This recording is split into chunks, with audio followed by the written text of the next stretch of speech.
All the guests that is present today will be benefited. At least I believe that I will be benefited, because in all the lectures that he has given up till now, I have learned many things from him. Well, especially the student community will be much more benefited. So everybody is waiting to listen to his lecture. So I declare today's function as open. Thank you.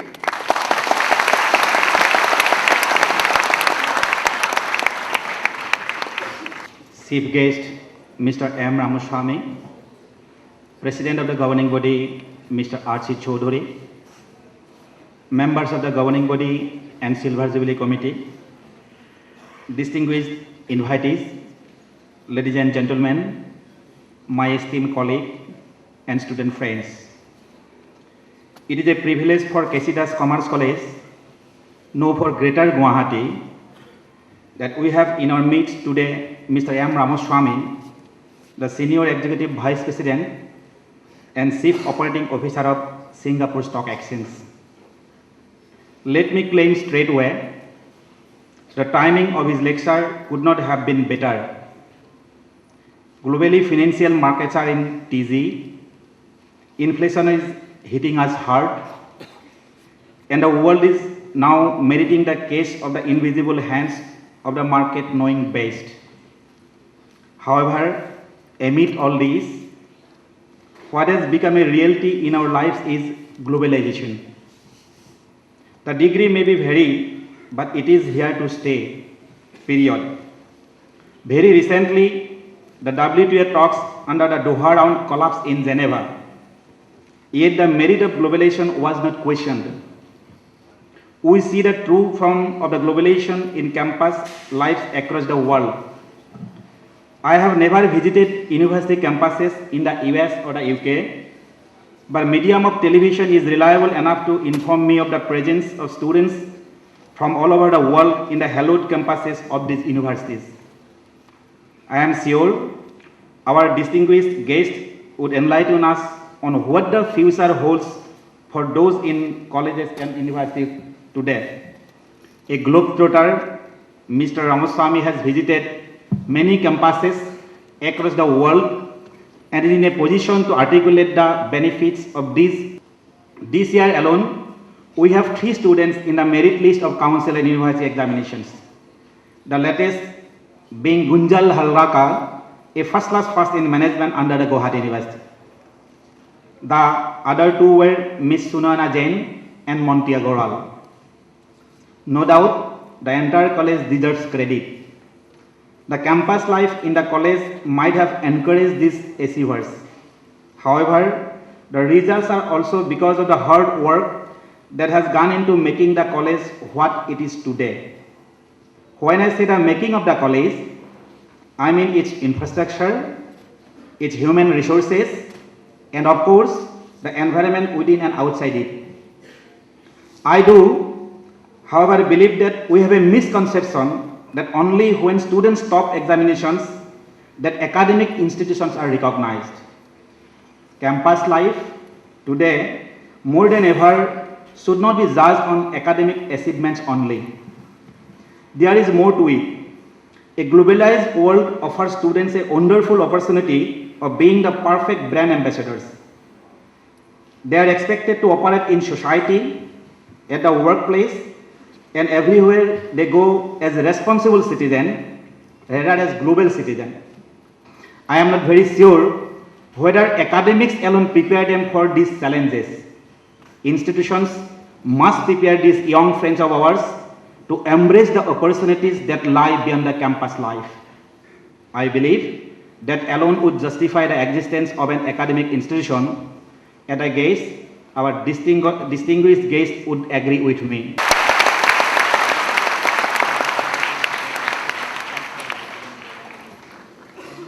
Dr. Hitesh Deka, the principal. It's indeed a privilege and an honor to be here and to be invited to speak to you this afternoon and be a part of the Silver Jubilee celebrations of K.C.Das College. And it's my pleasure to join you in these celebrations and more importantly, congratulate each and every one of you on making K.C.Das College what it is today. It's no mean achievement to build an educational institution to one where it has both stature and standing in society, and is something that is, part of pride that every student there takes in belonging to K.C.Das College.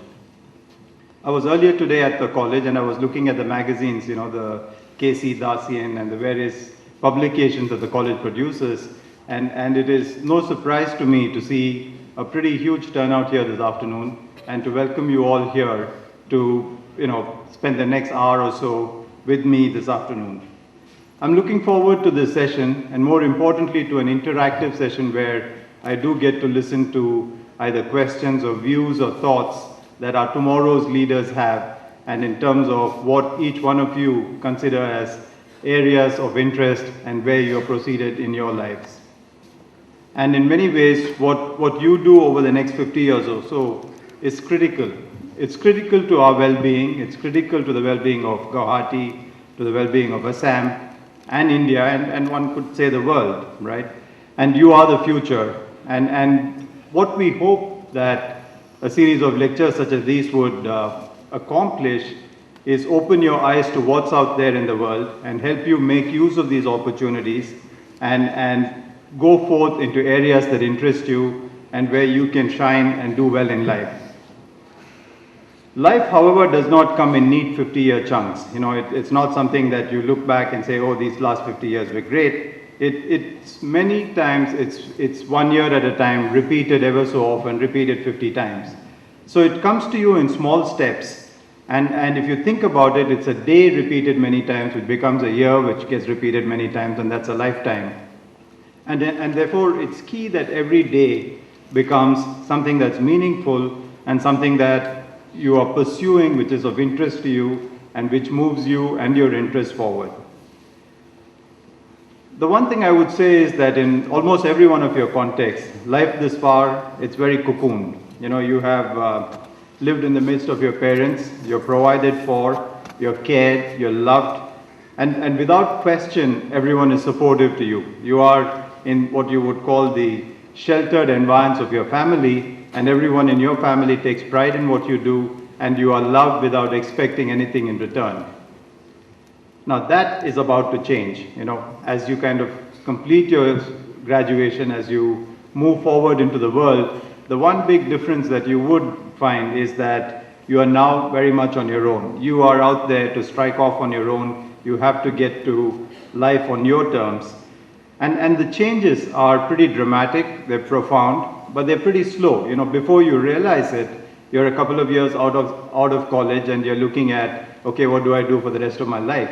And your support systems, be it your family, be it your friends, are all dealing with you as an individual. You become more and more a function of what you have done, a function of what you produce in life. And most of you will go from flower to flower, linger on the ones you like, and the ones you don't like, you quickly fly away from. And that's how life is even in our human context. We kind of start out, we finish our college, we finish our graduation, we're looking and you're exploring and finding things to do.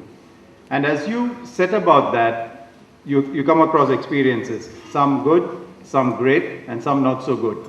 And quickly leave that behind and move forward and onward. And that's really what makes a person successful. And I think at this juncture in your life, one of the things that you could best spend time on is just increasing your awareness of what is around you in the world, your awareness of what are opportunities that exist out there for students like you who come out of graduating in commerce.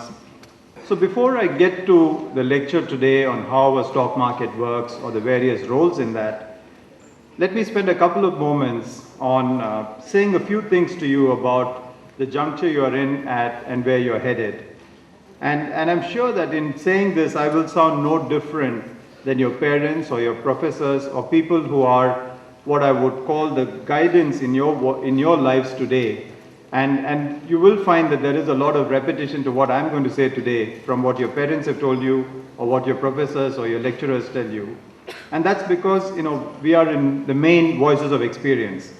And the experience and guidance that we can offer you has patterns to it. We all have been through similar experiences. We've kind of lived the number of years that we have, and what we offer as learning is most often pretty similar to what every one of us will tell you. These realities are, basic, and they're true for all of humanity, and they hold for each one of you as well. So the first thing I will, lecture you in quotes is on attitudes. Attitudes are the most important things that shape a human, and it is an attitude that makes you either what you would call someone who enjoys life every day or someone who's carrying a burden of life every day. And in that, I'll quote Winston Churchill. Sometime back he said, a pessimist sees difficulty in every opportunity, and an optimist sees an opportunity in every difficulty. And I think that, for me, sums it up pretty well in terms of the first thing you need is what I would call optimistic outlook to life. And that sets the tone in most cases for how enthusiastically you pursue something and how successful you are likely to be, because the more enthusiastic you are, the more energy you bring into whatever you do, and the more energy you bring into whatever you do, the more likelihood of your success. Enjoying it for all it's worth, because that's an hour spent lying around and it's an hour spent doing whatever you do, which is nothing. Maybe you need to do nothing for a while, but at the same time, getting the best out of it in terms of rejuvenating yourself or relaxing or whatever you think you're doing, that's again very critical. Now, as you explore and as you go forward in the next few years and look for areas in which you're going to work in or areas you're going to pursue, curiosity is a virtue.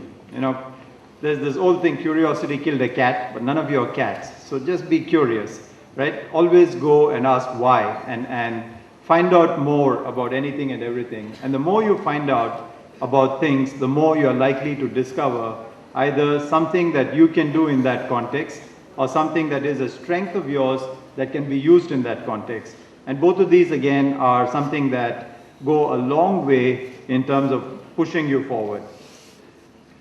Now, built out of that. Lastly, I will leave you with a thought for the day, which is one about prioritization, or the one about setting some kind of priorities. If you work and make sure that the big things are right, and in my context, the big things are choosing a life partner that you're going to be happy. The 2,000 rupees that you have into a stock that kind of goes down, to you it is a big loss, but in the larger context where for an industry as a but that underlying earnings power is what drives a stock price.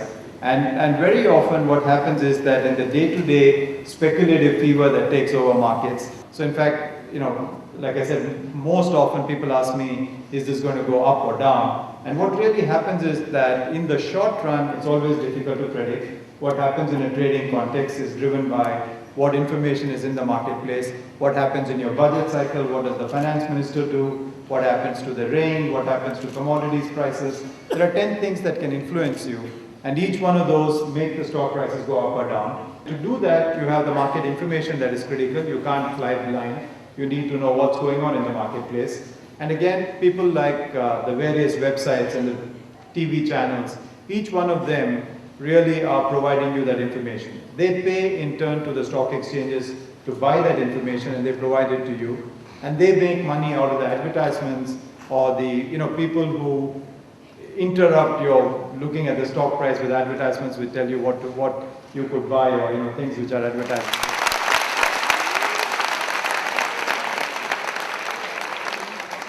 Just like capital market and money market.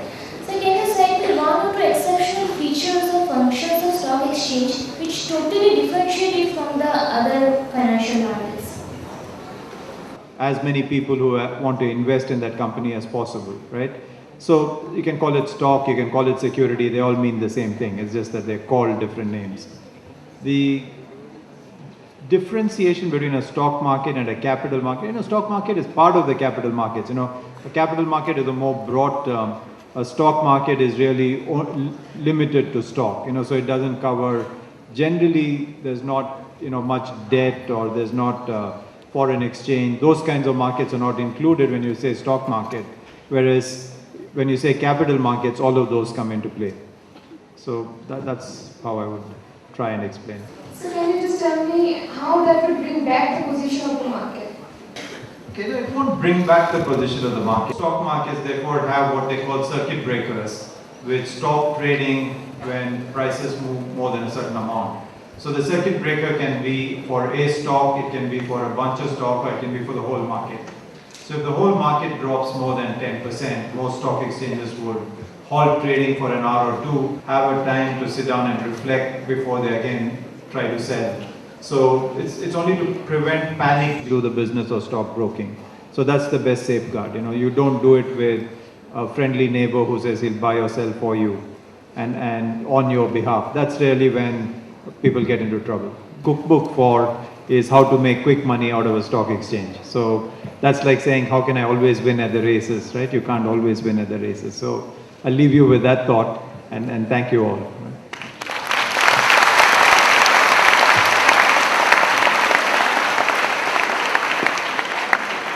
Distinguished educationists in the auditorium, businessmen also, I have seen quite a few, my dear teachers, students, and my dear friends and well-wishers of K.C.Das Commerce College. It is a very happy day for all of us. We have completed the 4th lecture of the Silver Jubilee celebration of K.C.Das Commerce College. and we plan to have a series of 5 lectures which will finish in the month of November along with the closing of the Silver Jubilee celebration. So we have another more lecture, and that will also be in the month of September or August last. I don't know the date exactly. September.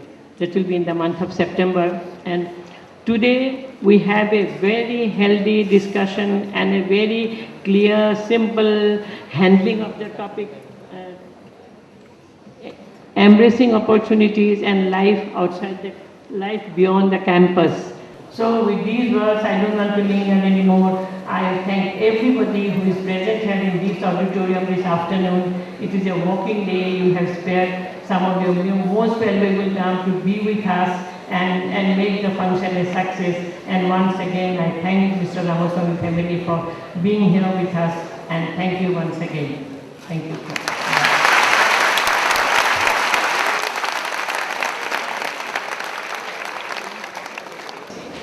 Sir, everyone has benefited from your illuminating and lucid lecture, and indeed we feel rewarded to have you in our midst. You have managed to elicit and generate interest among the students as well as from the distinguished academicians, distinguished guests, which was the main objective of holding such lectures. You have given us details of the working of a modern stock exchange and how smooth and easy it has become because of the electronic media today. I would now like to thank the chairperson of the lecture series, Mrs. Minoti Chaudhary, for her presidential speech and her words of encouragement and for sparing her time with us. I would now like to thank Mr. Ramesh Chandra Chaudhary, President of the governing body and President of the Silver Jubilee celebrations. Thank you, sir, for your inaugural address and for your constant support and guidance to us. I would now like to thank the principal of our college, Dr. C.O.O, who has always been dynamic, a driving force of our college with plenty of vision, and as you can see, his work has culminated in lectures such as these. I would like to thank the distinguished guests, governing body members, ex-members of the governing body, principals of the various colleges, professors of Guwahati University, lecturers of different colleges, and all the other distinguished guests who have spared their valuable time to come and be with us and make this lecture a success.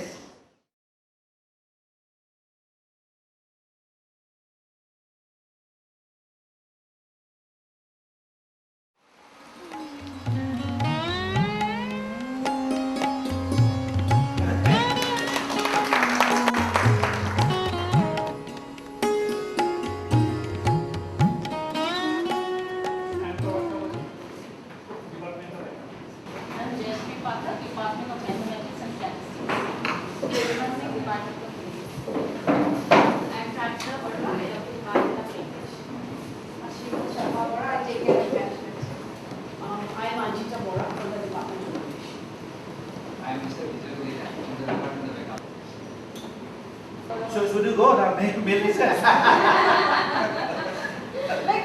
Everybody realizes, or the UNDP report also says that women are good managers, they are good investors.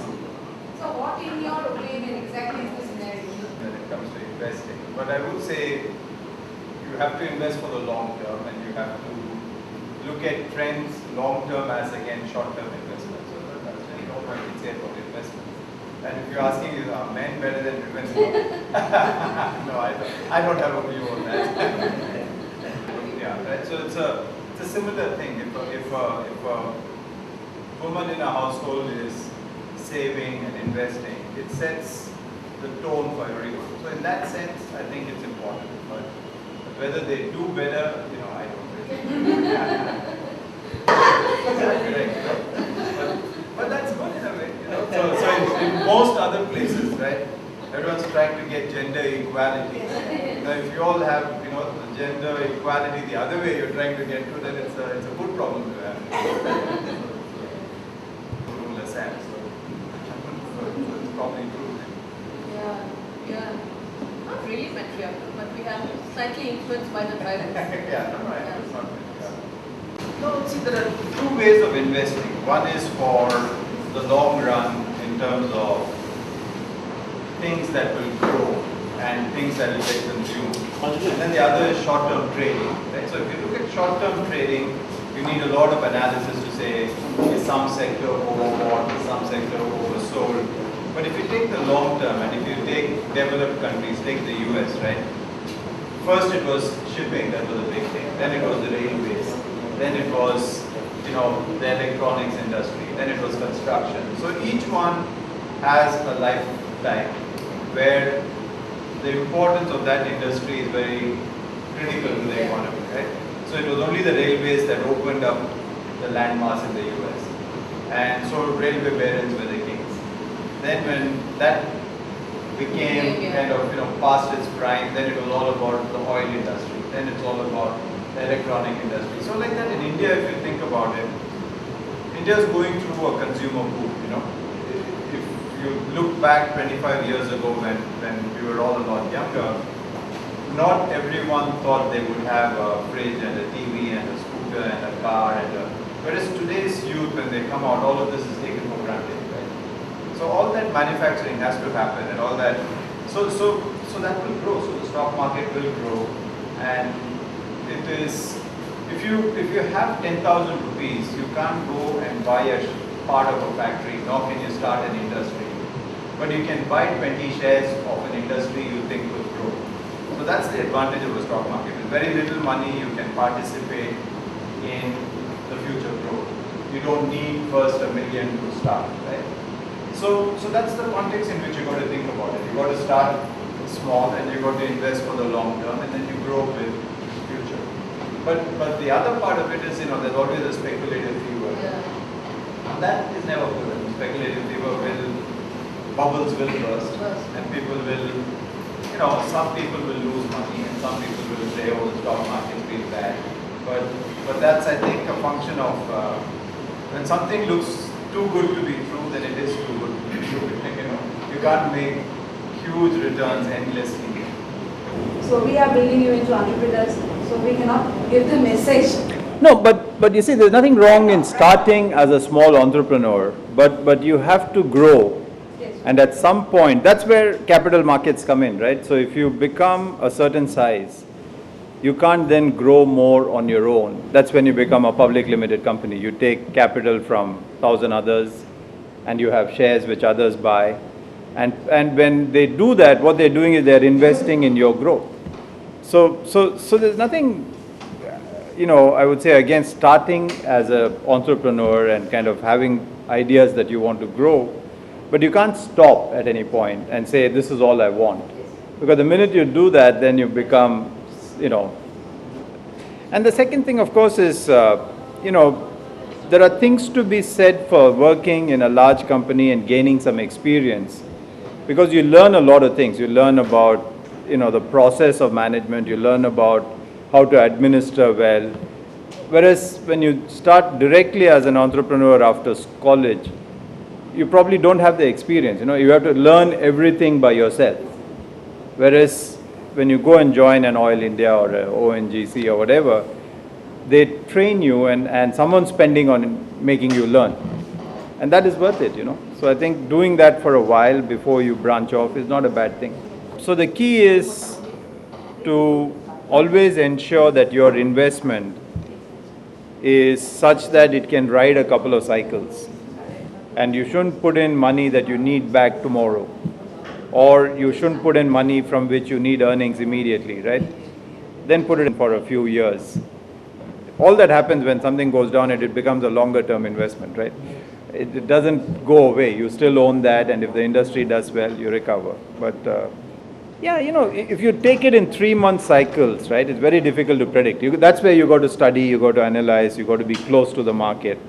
I don't know the answers to that, right? But if you take a 3 to 5 year horizon, then yes, certainly it will have to grow. Thank you. But the infrastructure is very poor, right? So how much does it take someone to operate a nice steamer on the Brahmaputra as a hotel, right? only one private company and the tourism department has also started one. Correct, I know, but- thing. But the thing is, that's what I'm saying, I mean, nothing's, people are opening resorts here and there, you go to Chernobyl, there is a stay, you want to go to Arunachal, it's still a problem. But each one of those is a small scale industry. Yeah, Think of it yes, like that, yes. right? So it's, Because this is very well done in places like Haryana and because they've been at it maybe 20 years, right? And the Mekong River flows through it, right? And the Mekong is very similar to the Brahmaputra, and you see the amount of small hotels to stay in, which are very nice hotels. It's amazing, there are at least 30 or 40 small hotels in a place like Guwahati, which is the old capital of Laos.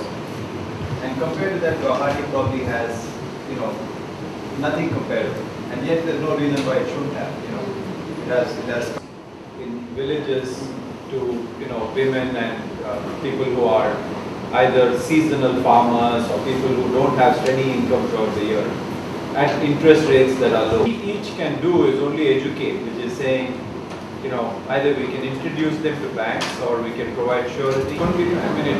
They weren't successful, it just kept coming back in some form or the other. And interestingly there, it's the housewives who borrow, and I don't know why, but it's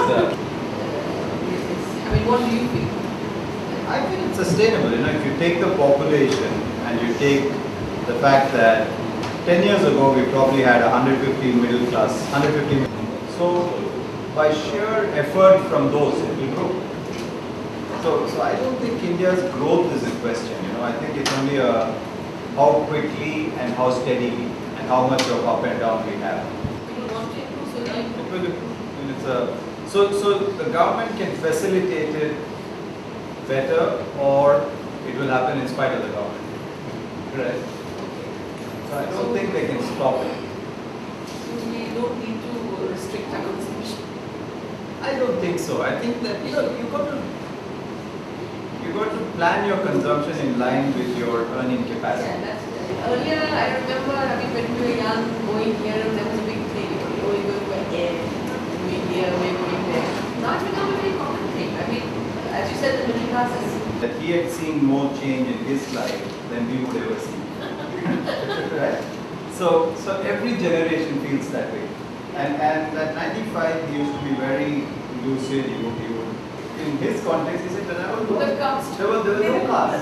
1901, when he was born, there was no class. And his father, in 1980. As long as it's sustainable, Because the children, they also believe you. Really scares me sometimes. Yeah, no, I agree. And yes, take computers, right? Our generation is more scared of computers than a 10-year-old now.